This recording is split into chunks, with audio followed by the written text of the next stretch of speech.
Much of what we learn in biochemistry for one species applies very well to others. Biochemical reactions, metabolic pathways, and processes have a great deal in common across all living cells. DNA replication in the cells of plants and animals is, in terms of the overall mechanism, quite similar to bacterial DNA replication. But DNA replication in plants and animals merits separate consideration. Plant and animal cells are more complex than bacteria, and there are distinctive and significant features of their DNAs that pose challenges to DNA replication. Of course, cell division is the reason that DNA has to be replicated in the first place. But what has to happen for cell division in unicellular organisms like bacteria is significantly different than in multicellular eukaryotes like our cells. Bacteria divide simply to make more bacteria, and unless there's a lack of nutrients, cell division can go full speed ahead all the time. However, in multicellular organisms, uncontrolled proliferation of cells would be detrimental. So for plants and animals, cell division must be tightly regulated. In this lecture, we will consider the cell cycle of eukaryotic cells like our own and the role of the cell cycle in DNA replication. We will discuss the proteins involved and the challenges of packaging of eukaryotic DNA with proteins into linear chromosomes. We'll also see how a quirk in the replication of linear DNA leads to shrinking of chromosomes over time. It also turns out an enzyme that was hoped might keep us forever young is instead working against us in cancer cells. And we'll learn how researchers hope to use knowledge about chromosome shrinkage from their ends to help children with progeria, a disease of premature aging, and to develop therapies for cancer, heart disease, and Duchenne's muscular dystrophy. In eukaryotic cells, replication or synthesis of new DNA is intimately linked to the cell cycle, which serves to prepare the cell for division. The cell cycle is a series of stages that is stringently regulated to ensure that cell division occurs only when appropriate. We represent the cell cycle as a circle. The M phase of this circle indicates that a cell has undergone a brief period of cell division, also known as mitosis, followed by a long I phase called interphase. Interphase is divided into 3 stages during which cells take in nutrients and grow and replicate their DNA, and then prepare for cell division. During the first phase, called growth phase 1 or G1, proteins are synthesized and cellular components are assembled. Towards the end of the G1 growth phase, cells decide whether to enter an inactive, quiescent phase called G0 or proceed to synthesis in the S phase of DNA replication. Cells that proceed towards S phase must prepare to replicate their DNAs so they can divide. Once in S phase, DNA is replicated, setting the stage for the next phase, G2 or growth 2. In this phase, the replicated DNA is checked to ensure that it has been correctly and completely copied, and the cell makes proteins that will be necessary for cell division. When everything checks out, the cell enters M phase of mitosis, where the cell divides, after which the cycle begins again. The cell has various mechanisms called checkpoints that allow advancing from one phase to the next only after establishing that everything is in order. One checkpoint in late G1 checks whether the cell's DNA is damaged. If there's damage, then the cycle stops and the damage is fixed. Replicating damaged DNA would pass mutations onto daughter cells, and this could contribute to the development of cancer. The progress of a cell through the cell cycle is controlled by proteins called cyclins, which bind to a special protein kinase called cyclin-dependent kinase, or CDK. The kinases are active only when they are complexed with cyclins. As you have learned, kinases bring about many changes within cells by phosphorylating target proteins. Different complexes of cyclin with kinases trigger different steps in the cell cycle. For example, the transition into the S phase is mediated by a CDK enzyme we call SCDK, which activates other enzymes for DNA replication by phosphorylating them. The kinase is dependent on the cyclin, so once the kinase has transitioned the cell into the next stage, destruction of the cyclin inactivates the kinase. Okay, so eukaryotic cells go through an ordered series of phases in preparation for cell division, and the synthesis phase, known as S phase, is the stage at which DNA replication occurs. But replication happens only if DNA passes damage inspection. If damage is detected, a series of events arrest the cell cycle. First, the levels and activity of a protein called p53 increase. p53 in turn dials up the production of a protein called p21. p21 then binds to the S-CDK and inactivates it. This prevents progression into S-phase replication until the damage is addressed by cellular repair systems. If the DNA damage is too extensive to fix, p53 will instead trigger cell death to prevent the proliferation of a cell with badly damaged DNA. However, cells that do not have functional p53 may continue to replicate their compromised DNA and proliferate.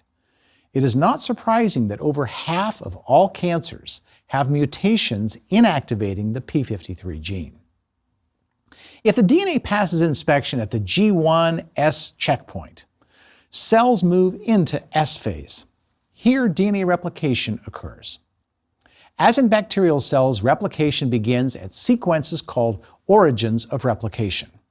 These, let's recall, are sequences in the DNA bound by specific proteins that pry the two strands of the template apart. One consideration for DNA replication in eukaryotes compared to prokaryotes is the vastly different sizes of the genomes to be replicated. Bacterial chromosomes have a single origin of replication, but this is not sufficient for larger eukaryotic organisms. A human cell must replicate 6 billion base pairs of DNA to divide. If the rate of replication is 1 nucleotide per second, it would take approximately 190 years to complete this task, using only a single origin of replication. But human DNA is divided up into 46 chromosomes, so that helps a little. However, if we had one origin for each of those 46 chromosomes, it would still take 4 years to finish replicating the genome to allow the cell to divide once. So how do our cells get all their DNA copied fast enough? It turns out our DNA has 30 to 50,000 origins of replication, and each of these opens up a replication bubble from which replication is initiated in both directions. And what do the sequences at the origins of replication look like? Well, in some eukaryotes, like yeast, origins of replication are AT-rich, just as in bacteria. But in humans, origins of replication are often GC-rich. GC base pairs, of course, are harder to separate than AT base pairs, having 3 hydrogen bonds between them. But there's another feature of eukaryotic DNA. It is packed with histone proteins into the string of bead structures. For humans, unlike bacteria, the main consideration is not which bonds are weaker, but which bonds are easier to access. Some GC-rich regions tend not to get spooled onto histones and remain positioned between the nucleosome beads. Thus, they are easier for origin recognition proteins to access. The synthesis of DNA occurs during the S phase of the cycle, but it is in the preceding G1 phase that a pre-replication complex is assembled at the many origins of eukaryotic chromosomes. During the G1 phase, complexes of proteins called origin recognition complexes, or ORCs, bind to origins. This is followed by binding of proteins called licensing factors to the ORCs. Licensing factor proteins prevent runaway replication and ensure that each origin of replication only fires once. That is, DNA replication initiates from each origin only once per cycle. Licensing factors are made in the G1 phase and help initiate replication, after which they are immediately destroyed, removed, or inactivated. Thus, once they've helped initiate replication at an origin, they are disposed of to prevent each origin from being used again in that cell cycle. Replication forks in eukaryotic cells are almost identical to those in prokaryotic cells. There are many more origins in eukaryotes, but replication is bidirectional at each replication bubble, just as in bacteria. Eukaryotic replication forks have the same basic scheme of leading and lagging strands as prokaryotes, though the division of labor of DNA polymerases is different. DNA synthesis is always 5' to 3'. This creates the same challenge as bacterial DNA replication, namely that the lagging strands get made in pieces or Okazaki fragments, with new primers laid down as the replication fork opens up. Eukaryotes have many of the same enzyme activities for replicating DNA. They include helicases for unwinding strands, topoisomerases for preventing unwinding of strands from becoming overwound, single-strand binding proteins, a primase, and a DNA ligase. Not surprisingly, eukaryotes also have DNA polymerases, but whereas E. coli and other bacteria have 5, eukaryotes have at least 14 of them. 3 of those are relevant for us here. They're called alpha, delta, and epsilon. They divide labor amongst themselves a bit differently from the polymerases in E. coli. Polymerase alpha is a maverick with its own associated primase that makes an RNA primer. It's also error-prone with no proofreading function. Neither does it use a sliding clamp seatbelt, so it falls off DNA easily. Now this turns out to be useful because polymerase alpha can readily be displaced by the other polymerases for synthesizing new strands. Eukaryotic cells have different polymerases for leading and lagging strands. Polymerase epsilon replicates most of the leading strand, like polymerase 3 of E. coli. Polymerase epsilon has its own seatbelt, a protein called pCNA, to keep the polymerase from falling off the DNA. Meanwhile, synthesis of the lagging strand is largely a function of polymerase delta, which also uses a pCNA seatbelt and also has the ability to proofread and correct its work. Polymerase delta also plays a role in RNA primer removal, a task for which it is helped by other proteins. Okazaki fragments are joined by a DNA ligase just as in bacteria. DNA replication stops when 2 replication forks meet each other or when the end of a chromosome is reached. Now, so far the eukaryotic process is very similar to what we saw in bacteria, though the cell cycle for eukaryotes adds a wrinkle. But there's a more significant difference. Eukaryotic DNA is packaged together with proteins to make nucleosomes, and nucleosomes are tightly compressed to make chromosomes. These packing proteins get in the way of DNA polymerases that replicate DNA or RNA polymerases that make RNA from it. You can think of the resulting nucleosomes as building blocks of chromosomes. Chromosomes contain DNA packed tightly, just like 500 feet of kite string can be packaged in a small container on its own spool. When cells replicate their DNA, it must be unwound from the protein spools to allow access to the polymerases and other replication proteins. And as the original DNA is replicated and 2 new DNAs emerge, each of them must be repackaged into nucleosomes. The nucleosomes ahead of a replication fork are disrupted as the replication machinery moves in and begins to open up the template. 2 displaced histones associate with the clamp, which helps the nucleosomes reassemble on the 2 new DNAs behind the fork. These histones deposited on the DNA are then joined by 2 other histones to complete the formation of the protein spool for the nucleosome. Obviously, to package both DNAs, new histones will also be needed, and these are synthesized in large quantities in the S phase. There does not seem to be a pattern to the distribution of old and new histones on the DNAs. Some new nucleosome cores are part old histones and part new, while others may be composed of all newly synthesized histones. In either case, both DNAs are wrapped up again with the histones forming nucleosomes on each daughter DNA behind the replication fork. And that's a wrap, except for one crucial issue. The chromosomes in eukaryotic cells cannot be replicated all the way to their ends.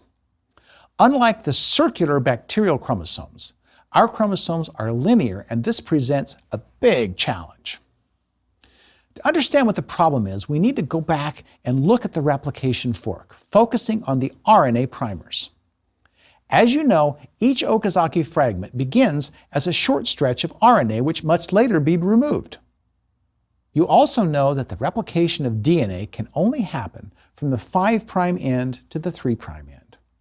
What you see then is that when you get to the very end of a linear chromosome, the RNA primer can be built as usual and eventually removed, but this leaves a short stretch of the template unreplicated.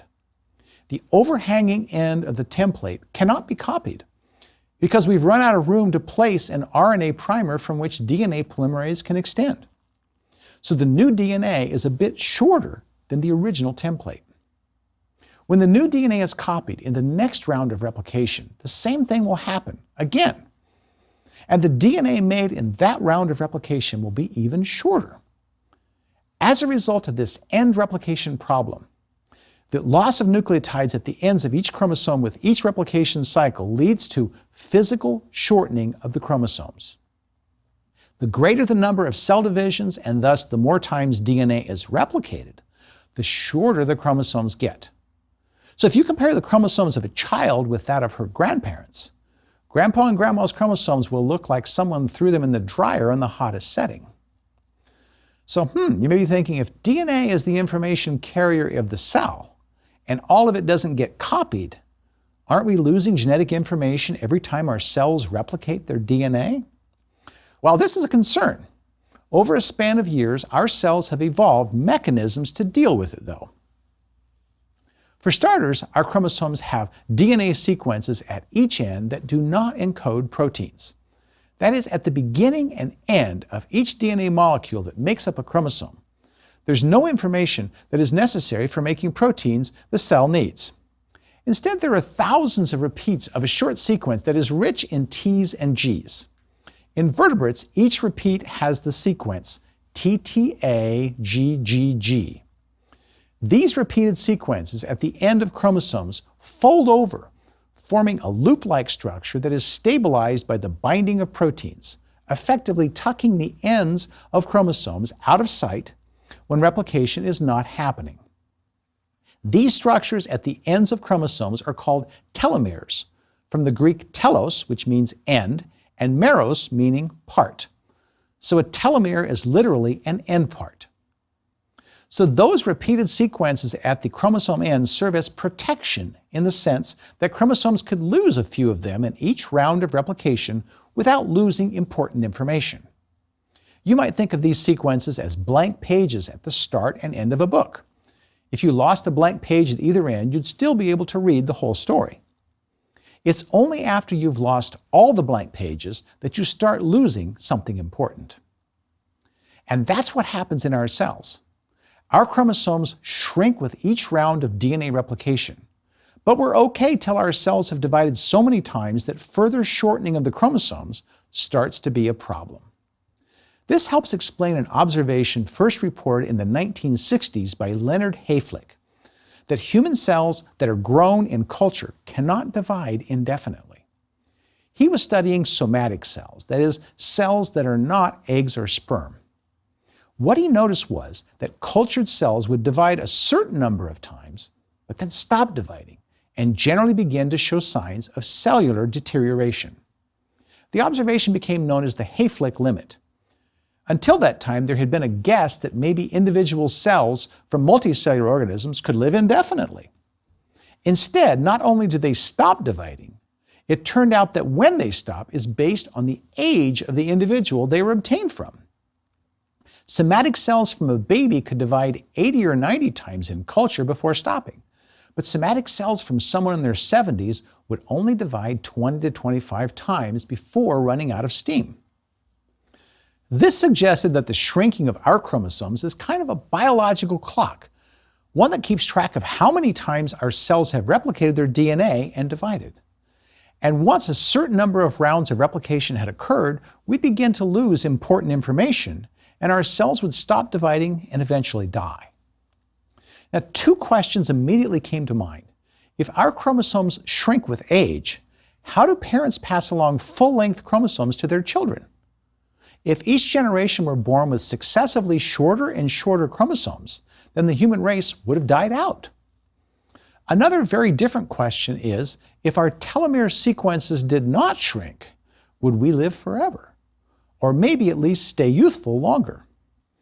The answer to both those questions lies in a second mechanism our cells use to deal with the end replication problem. This is a job for telomerase, an enzyme which can add telomere repeats to the ends of chromosomes. When telomerase is active, it adds many copies of the repeated sequence to the ends of chromosomes, ensuring that the chromosome shrinkage doesn't affect important information. Telomerase is a fascinating enzyme. It has two components that allow it to add the repeating sequences at the end of chromosomes: an RNA known as telomerase RNA component, or TERC, and a protein called the telomerase reverse transcriptase, or TERT. A reverse transcriptase is a special kind of DNA polymerase that can copy an RNA sequence to make DNA from it. Let's take a look at how these two parts work together to add telomere repeats.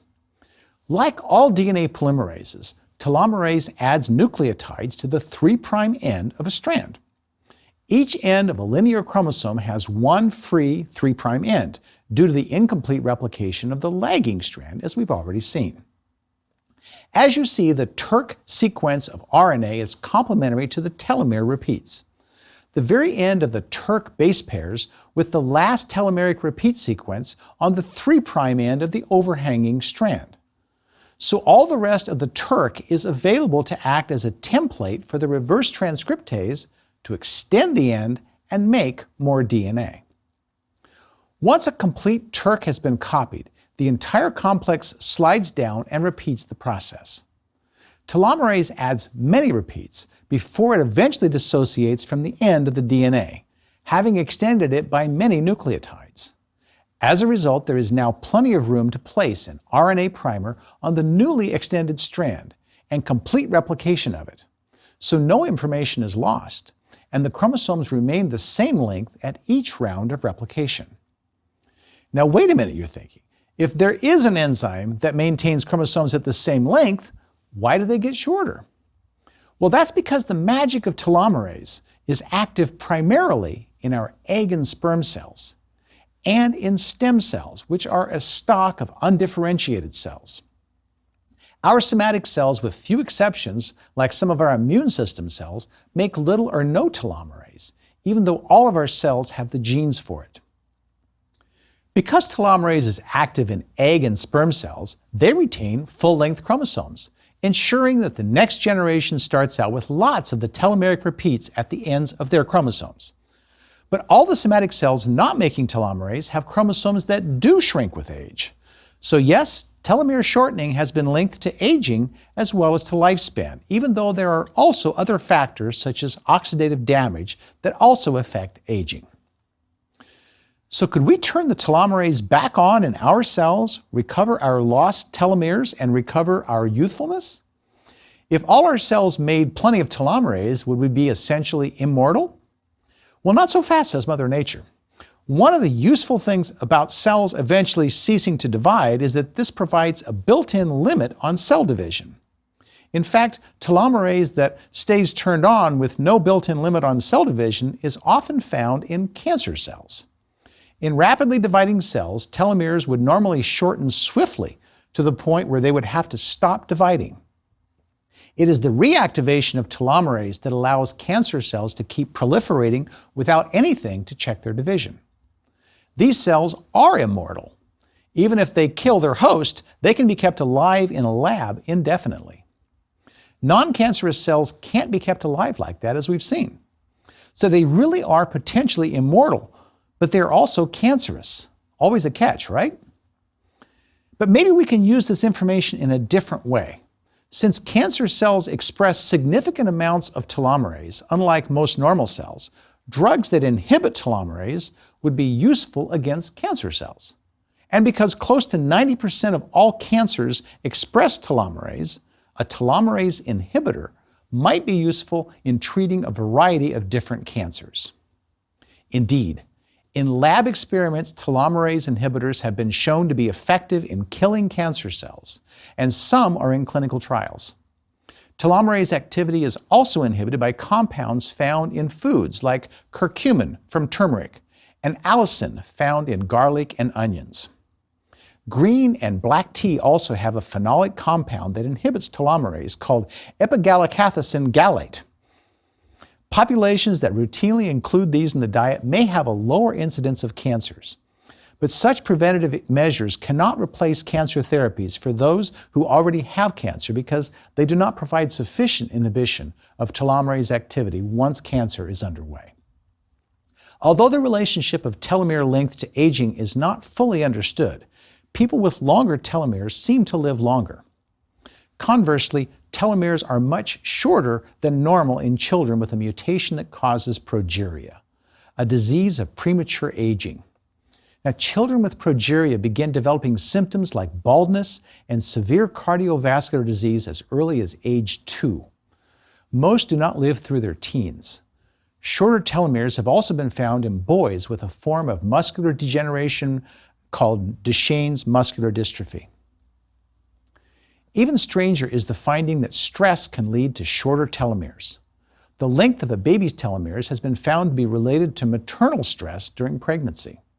Children in orphanages in Romania were found to have shorter telomeres than their peers who were placed with families. So is there anything we can do to prevent telomeres from shrinking before their time without creating conditions favorable to cancer? In 2015, scientists at Stanford University's School of Medicine showed that it was possible to temporarily increase the activity of telomerase in cultured cells, leading to telomere extension over a period of about 48 hours. After this time, the cells went back to not making telomerase, but by then the telomeres had been extended significantly. These cells were able to divide more times in culture than comparable cells that did not have their telomeres lengthened. A similar experiment was done using cells from children with progeria. In 2017, scientists from the Houston Methodist Research Institute were able to dial up telomerase activity in these cells. They found that even a temporary increase in telomerase was able to turn back the cellular clock, effectively reversing the signs of aging in the cells. The hope is that these experiments can be stepping stones to therapies for progeria as well as for Duchenne's muscular dystrophy. Interestingly, increasing the expression of telomerase following a heart attack or myocardial infarction was shown to significantly improve heart function and reduce mortality from heart failure in mice. Eukaryotic DNA replication is in many ways a scaled-up version of prokaryotic DNA replication. However, the issues associated with the linear ends of eukaryotic DNAs impact aging and cancer and make this otherwise esoteric topic into one of the most exciting areas of research. Active research in telomerase is opening up new doors for treatments for cancer, the potential for life extension for sufferers of numerous diseases, and it will likely provide insights into the process of aging with the potential to affect everyone. At this time, we don't know if compounds that affect telomerase synthesis and expression, like resveratrol found in grapes, or genistein, a phytoestrogen in soy products, will provide the health benefits some proclaim. What we do know, though, is that there is no harm in things such as physical activity, eating fruits and vegetables, and relaxing, all of which do increase telomere length in humans.